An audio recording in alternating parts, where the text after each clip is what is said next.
এরকম যদি একবারই পাস্তা সামনে পাওয়া যায় তাহলে কার না জিভে জল আসে বলো তো। সো হ্যালো এভরিওয়ান, তোমরা সবাই কেমন আছো?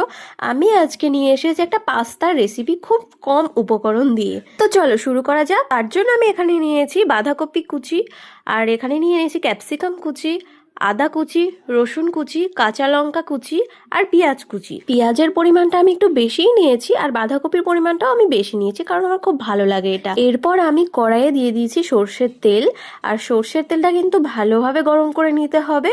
তো গরম হয়ে গেলে আমি দিয়ে দিলাম এখানে পেঁয়াজ কুচি। তো এরপরে আমি পেঁয়াজটা ভালো করে খুন্তির সাহায্যে নেড়ে চেড়ে নেব।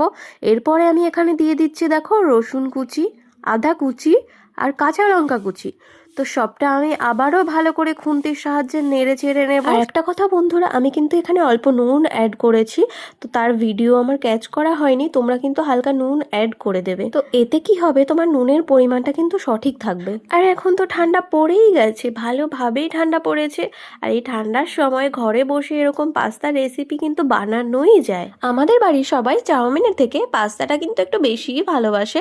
আর একটা কথা, সেটা হলো আমরা বাইরের খাবার কিন্তু খুব কমই খাই, একদম খাই না বললেই চলে, খুব রেয়ার। আর যখনই পাস্তা বানানোর কথা ওঠে তখন কিন্তু সবার আগে আমার নামটাই থাকে। তার কারণ অন্য সব রান্না কিন্তু আমি করি না, পারি বাট করি না। কিন্তু সন্ধেবেলার এই সমস্ত টিফিন কিন্তু আমি করতে এক্সপার্ট। এদিকে গল্প করতে করতে কিন্তু আমার রান্না অনেকটা এগিয়ে এসেছে।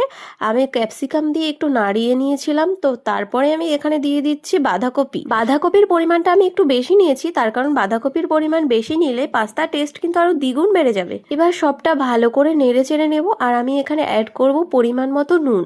এর আগে যখন আমি পেঁয়াজটা ভেজেছিলাম তখন কিন্তু আমি নুন অ্যাড করেছিলাম, তো এখানে যতটা পরিমাণ লাগবে নুন আমি ততটা অ্যাড করে নিয়েছি।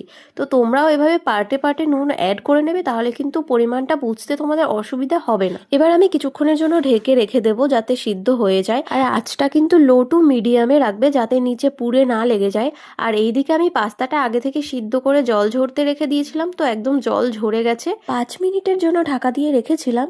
এবার ঢাকাটা তুলে দেখি একদম পারফেক্ট সিদ্ধ হয়ে গেছে। তো আমি আবারও ভালোভাবে নেড়ে চেড়ে নিলাম। আর হ্যাঁ বন্ধুরা, এখানে কিন্তু আমি একটা মশলা অ্যাড করেছি। দোকানে 5 টাকা দামের যে পাস্তা মশলা পাওয়া যায়, তো ওই মশলাটা আমি আগে থেকে এনে রেখেছিলাম। সিদ্ধ করা পাস্তায় আমি আগে থেকে এই মশলাটা মাখিয়ে রেখেছিলাম যাতে খুব সুন্দর একটা ভালো ফ্লেভার তৈরি হয়। তো সেই কারণে আমি আগে থেকে কিন্তু মাখিয়ে রেখেছিলাম। বন্ধুরা, তোমরা যারা আমার ভিডিওটা দেখছো তারা এই প্রসেসে একবার করে দেখো, দেখবে অসাধারণ লাগবে খেতে। এবার ভালোভাবে নেড়ে চেড়ে কিন্তু আমি মিশিয়ে নেব।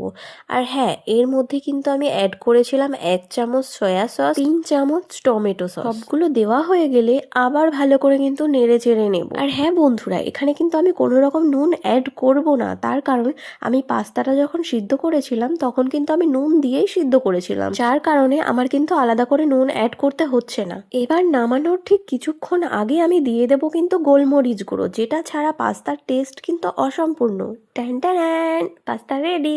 তোমরা খেয়ে বলো কেমন হয়েছে। টাটা।